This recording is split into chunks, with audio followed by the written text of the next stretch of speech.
अस्सलामुअलैकुम। आज हम आए हैं अब्बास मुसाफिर के पास। तो हम आए हैं इनकी दावत पे, इन्होंने हमें खाना शाना खिलाया है, ठीक है, गपशप की है। अब मैंने अब्बास भाई से कहा, अब्बास भाई कोई ऐसा कोई वाक़या सुनाएं कि आप मुसाफत पे टूर पे कहीं पे गए हुए हो और वो आपके लिए एक यादगिरी या शोर या कोई वाक़या हो। पहले तो जी मैं मशहूर हूँ भाईजान का, जो कैमरा मैन है हमारे। ये कैमरे के सामने नहीं आते, आप समझ गए होंगे मेरी अक्सर वीडियोस में ये कैमरे के पीछे मुस्कुरा रहे होते हैं। तो इन्होंने कहा जी कोई वाकया सुनाए। वाकया तो बहुत ज़्यादा है, बहुत ज़्यादा सफ़र किया है, बहुत ज़्यादा हमसे कोई ऐसे वाकया सरजद हुए हैं कि जब अब याद आते हैं तो हमें हंसी आती है। शुक्र अल्हम्दुलिल्लाह कोई ऐसा वाकया नहीं हुआ जिस पर हमें शर्मिंदगी हो। हमने किसी का नुकसान नहीं किया, किसी का दिल नहीं दुखाया, किसी की रवायात को जानबूझकर तोड़ने की कोशिश नहीं की। मैं आपको दो वाकया सुनाऊंगा छोटे छोटे। वो नौजवानी और नादानी के दिन थे। गालबन मैं 7वीं क्लास में पढ़ता था जब मैं पहली दफ़ा, अब तो केपी की कहते हैं ना, पहले सुबह सरहद कहते थे। हम गए हैं नौशहरा सदर, हम बाज़ार में घूम रहे हैं। तो जो साथ बड़े भाई थे उन्होंने कहा जी खाना खाते हैं, आज आपको अनोखी चीज़ खिलाते हैं। वो मेरे सामने ना एक प्लेट में, आजकल जो चपली कबाब है वो तो बिल्कुल छोटे छोटे हैं, वो जितना बड़ा आजकल नान होता है ना, इतना बड़ा चपली कबाब उन्होंने प्लेट में रखा और मेरे सामने रख दिया। तो मैंने ना ढीठ पंजाबी में पूछा, भाईजान ए नान काला क्यों है? ये जो नान है इसका रंग काला क्यों है? तो कहता भाई ये नान नहीं, ये सालन है। मैंने कहा है? कहता हाँ जी। कहता नान तो अभी वो आएंगे।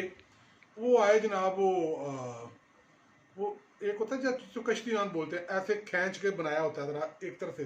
तो मैं कह रहा हूँ भाई को, मैंने कहा तो चिड़ी छिक्का है। मैंने कहा चिड़ी छिक्का है। अच्छा, वो मैंने ज़िंदगी में पहली बार कबाब खाया।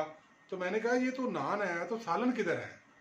तो मैंने ऐसे सवाल किए। तो अब भी जब सोचता हूँ तो हंसी आती है कि यार वो चप्पल कबाब को हमने पहली दफ़ा देखा और उसको समझा ये नान है। फिर वहाँ मैंने देखा वो लोग रोटियां पका के ना लटका देते हैं ऐसे ना दुकानों के बाहर। वो भी बड़ा हैरान कुन सीन था। भाई से पूछा रोटी खराब नहीं होती? उसने कहा इनका कल्चर है। या फिर एक और जी, वो तो आज भी मुझे जब याद आता है बेख्तियार हंसी आ जाती है। पहली दफा मैं गया स्वाद में, पहली दफा जिंदगी का पहला टूर। जिंदगी में पहली बार मैंने सेब का दरख्त देखा, उसके ऊपर सेब लगे हुए हैं। ये बहुत पुरानी बात है, तब की बात है जब पैसे की बड़ी कदर थी। अब भी खैर है, लेकिन इस वक्त तो महंगाई ज़्यादा हो गई है। अच्छा, मैंने उस बंदे से पूछा, भाईजान अगर आपकी इजाज़त हो तो मैं सेब ले लूँ? कहता ले लो, जितने मर्जी ले लो। मैंने कहा नहीं, मैंने सेब, वो खुद तोड़ के देने लगा। मैंने कहा नहीं नहीं नहीं, सेब मैंने खुद तोड़ना है। मैं बड़ा एक्साइटेड, बड़ा इमोशनल कि सेब का दरख्त देखा है ज़िंदगी में पहली बार, उसके ऊपर सेब लगा हुआ है, मैं तोड़ूंगा।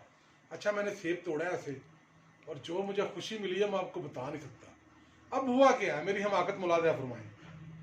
मैंने उसको ना कड़कता हुआ 100 का नोट निकाल के दिया है। कहता है ये क्या है? मैंने कहा आपने मुझे सेब दिया है, खुद तोड़ने दिया है, तो ये मेरी तरफ से उसका मुआवजा है। तो वो ना अब 100 रुपया उसने पकड़ा है और मेरी तरफ देख के हंस रहा है। उसने फिर 100 को ऐसे ऐसे देखा है, फिर हंस रहा है। फिर उसने 100 को ऐसे तय लगाया है और जेब में डाला है और मुझे देख के फिर हंस रहा है। कहता है ले लो जितनी और लेनी है। और मैं कहा नहीं, बस एक ही काफ़ी है। मैं बड़ा खुश हूँ। मैं उस सेब को ले गया, उसके मैंने 4 हिस्से किए अपने हाथों से ही करके। जो मैं अकेला गया था टूर में, मेरे साथ कोई नहीं था, तो सोलो टूर था। जो 7 और लोग वाकफ बन गए वहाँ पे, उनको एक एक पीस दिया और कहा जी मैंने ज़िंदगी में पहली बार खुद तोड़ा अपने हाथ से। वक्त गुजरता गया, दोबारा भी जाते रहे। अब जब मैं सेब के दरख्त देखता हूँ तो हम बलोचिस्तान के टूर पे गए। मैंने एक जगह अपनी बाइक खड़ी की, तो मैंने भाई से कहा जी मैंने सेब खाने हैं।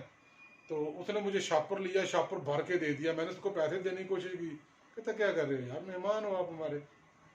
तो बलोचिस्तान कहता आप हमारे मेहमान हो। लेकिन जब भी मुझे वो सेब वाला बंदा याद आता है, मेरी बड़ी हंसी आती है कि यार वो सोच रहा होगा कैसा बेवकूफ़ आदमी है, एक सेब के लिए 100 रुपया दे गया है। और मेरा ख्याल उस वक्त शायद एक 100 रुपये के मेरा ख्याल 5 से 8 किलो सेब आराम से आ जाते थे। तो ऐसी छोटी छोटी हमाकतें होती रहती हैं जी। और इन दोनों का शुक्रिया, ये मेरे पास आए हैं।